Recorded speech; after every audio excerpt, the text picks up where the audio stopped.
When life starts collapsing around us, when plans disintegrate, relationships break, or we're blindsided by loss, our first instinct is often to panic, to fight, to fix, to desperately hold on to control like it's the last rope keeping us from falling. But the truth is, most of what's happening isn't within our control, and that realization isn't weakness, it's freedom. Because once you stop trying to manage the entire storm, you can finally start building shelter within yourself. In the heart of Stoicism lies one of the most life-altering ideas. There are only two categories: what you can control and what you can't. Everything outside of that first category, other people's opinions, the economy, the past, the weather, whether someone texts back or betrays you, is not yours to command. But what is yours and always has been is your response, your breath, your mindset, your next move. That's where calm lives, not in changing the world, but in mastering the lens you use to see it. Imagine standing in the center of chaos, but your mind is anchored like a tree rooted deep in the earth. The winds can rage, people can scream, your plans can fail, but you remain grounded. Why? Because you've stopped wasting energy on the uncontrollable. You've shifted the focus inward. This doesn't mean you become passive or indifferent. Quite the opposite. It means you get laser focused on what actually matters. Your behavior, your attitude, your effort. That's where your power has always been. And that's the only place peace can truly be built. Think about how much of your anxiety comes from things you have no influence over. The way someone treated you, the job offer that didn't come, the economy, the illness, the accident, the mistake. You replay it, you obsess over it, and yet nothing changes.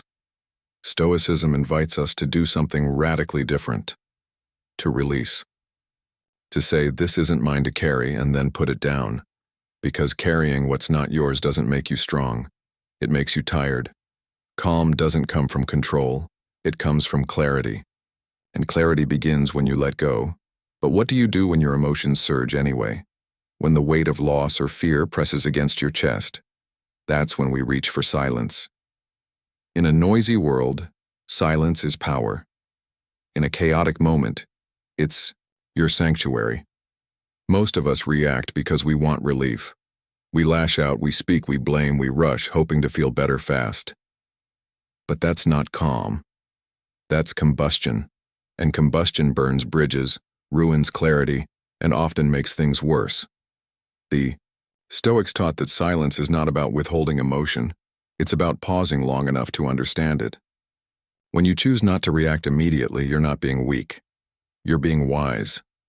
You're allowing space between stimulus and response. And in that space lives every bit of growth, grace, and groundedness you need to navigate the chaos. Silence gives you room to think instead of react. And more importantly, it gives you a chance to align with who you want to be, not just how you feel in the moment. So the next time someone tries to provoke you, or life throws something heavy your way, pause. Go silent. Breathe. Don't post the angry comment. Don't send the frustrated reply. Don't jump to conclusions or defense. Let the storm pass. Because it will. And if you can remain still while it rages, you'll rise from it with dignity instead of damage. This is the path of calm, not by pretending the world isn't messy, but by mastering the art of stillness within it. In moments when everything feels like it's crumbling, we often look for big, dramatic solutions. We search for a breakthrough, a life-changing shift that can pull us out of the chaos in one leap. But the truth is, the foundation for staying calm isn't built during the storm. It's laid long before it arrives. And it's not some grand epiphany. It's in the quiet daily habits that most people ignore. Because peace isn't a gift you stumble upon. It's a skill you practice. The Stoics lived by this. They didn't wait until things fell apart to prepare their minds. They trained daily, like soldiers for the soul. They journaled. They meditated on death, not to be morbid, but to keep life in perspective. They reflected on their thoughts, examined their impulses, and reminded themselves that nothing external could truly touch their inner self unless they allowed it. This daily preparation was their armor, and the same is true for us. If you want to be calm when the world shakes, You don't start practicing calm after it does. You build it every day, in the way you wake up, in the way you deal with small frustrations, in the way you talk to yourself when no one is watching. You train your mind just like you'd train a muscle, slowly, consistently, and with care. Because when everything around you breaks, you won't suddenly become peaceful by accident. You will become what you've rehearsed. It starts with something as small as a morning routine, a few moments of silence, writing down your thoughts, asking yourself, what would a wise person do today? Reflecting on what you can control. It sounds simple, and it is. But simple doesn't mean easy. It takes discipline. And that's the key most people miss. Calm isn't passive. It's active. It's a choice you make again and again, especially when it's hard. And when life tests you, and it will, you fall back on these quiet rituals. You don't panic because you've already practiced stillness. You don't spiral because you've learned to pause. You don't collapse because you've been strengthening your mind day by day. And suddenly the storm doesn't feel as terrifying. Not because it changed, but because you did. But there's one more lesson, and it's often the hardest to accept. You must learn to surrender the outcome.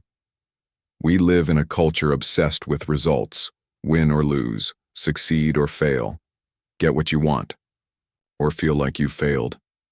But Stoicism flips that script. It says, your job is the effort, not the outcome. And that one shift can bring you more peace than anything else. Because most anxiety doesn't come from doing your best. It comes from trying to guarantee the result, from trying to control what happens after your part is done. And that's where we lose ourselves. You apply for the job, but you can't control whether they hire you. You love someone deeply, but you can't control whether they stay. You launch the project, write the book, give your all. But the reaction, the reward, the recognition, that's not up to you. And when you finally accept that, something magical happens. You're free. Free to act without fear. Free to give your best without being crushed by what follows. Free to be present because you're no longer living in the imagined future. And that's where true calm is born. Not in resignation, but in surrender. Not in giving up, but in letting go of what was never yours to begin with. So when everything around you feels like it's falling apart, remember this: your peace isn't found in fixing the storm, it's found in standing still within it.